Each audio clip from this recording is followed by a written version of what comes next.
palpation in the live animal. We look at this animal. One ovary is having a fluid filled structure. Yes. The fluid filled structure on the ovary normally, what name you can give it? It should be the follicle, and it is palpable. Yes. It is palpable. It means that it is having a size that is more than you can say on the surface of the ovary more than 0.5 centimeter or 1 centimeter. The ovary here you can see the number of the follicles, but these are not palpable. You can see the evidence of the previous ovulation, the white scars. That is the evidence that there may be the ovulation in the last few months.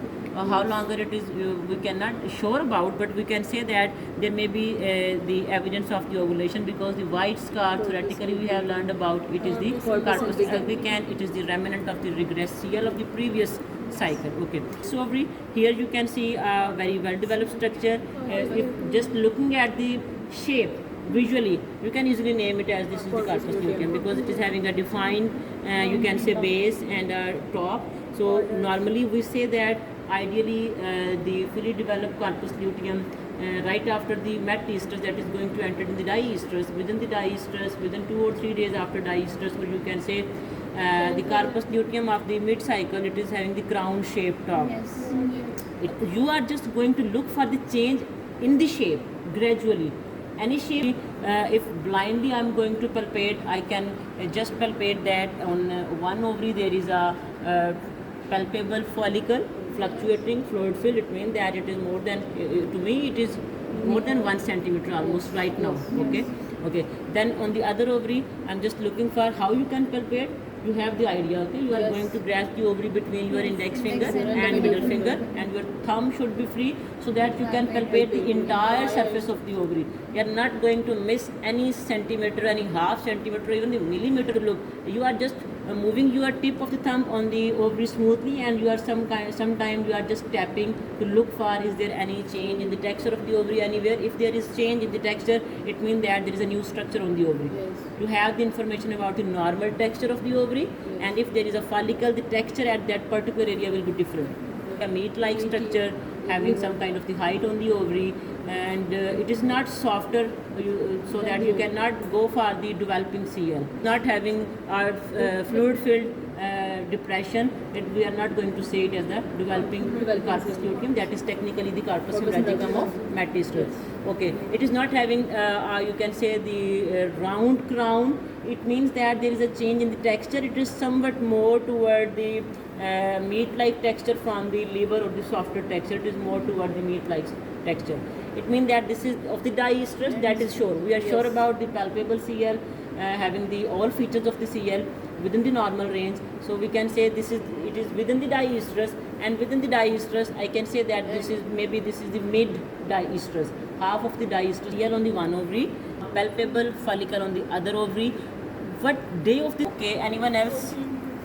In some animals, and within the bovine, in crossbred cows, some cows used to show the behavioral changes related to the estrus that can make some kind of confusion to the owner, and he assumed that my cow is an estrus because it is showing all the behavioral signs that is related to the estrus. That may be the bellowing, that may be the restlessness. It is going to mount the other cows. Okay, so he just going to call you. Then when you have palpated the animal, the picture on the ovaries is just like that. This can be the case of mid-cycle heat, or this can be the case of mid-cycle estrus. Okay, and that can be the particular day of the cycle, maybe the 10th, 11th or 12th day of the cycle. Mid-cycle means if it is the 21st day cycle, so 10th or 11th or 12th day can be the mid-cycle heat. So this is the time when you have to look for that either this animal is at the right time of estrus or not. You have to look for each and every change related to the estrus, starting from the vulva up to the uterine horns. If you have confirmed that there is swelling on the vulva, you have observed the clear stringy mucus, you have observed the tonicity in the uterus, then you are not going to palpate the ovaries, because all of the signs are obvious. But when there is some kind of the doubt, then you have to confirm.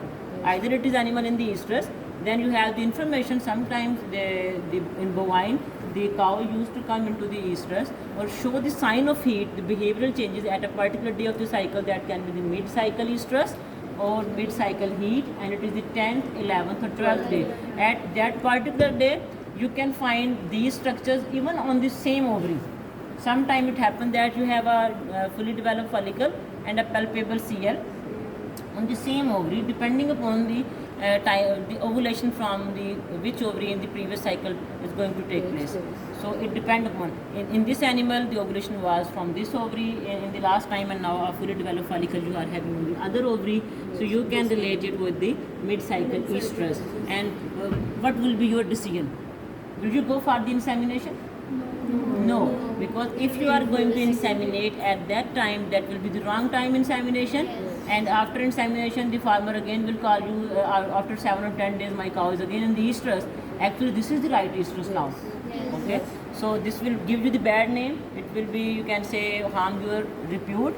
Or plus, at that particular time, if this is the wrong time insemination, you know the information about the follicular waves. How many follicular waves used to come in? So this follicle can be from any of the follicular waves. If simply we can say after every 7 days there is a new follicular wave. Simply we can say that within the 21-day estrus cycle, if the cow is used to go for the 3 follicular waves, so in every stage there is 1 wave in the metaestrus, 1 wave in the diestrus, and 1 wave more closer to the proestrus. Right? Or simply we can say at the first day the recruitment starts, there is a first follicular wave right after estrus. After ovulation, at the first day there is a recruitment of the follicle, then going toward selection, then going toward the dominance. From the dominance, either it is go toward the atresia or it will go toward the ovulation. So which thing is going to control the fate of that follicle? The availability of the functional CL and the level of the progesterone. So at that particular time, you can say that this can be the follicle of the second follicular wave or can be of the third follicular wave. We are not sure about it. Can be of the second follicular wave or third follicular wave. If the animal come into the estrus right after 4 days or 5 days, it means that was from the last follicular wave. Okay, so in this is the case actually of the mid-cycle estrus.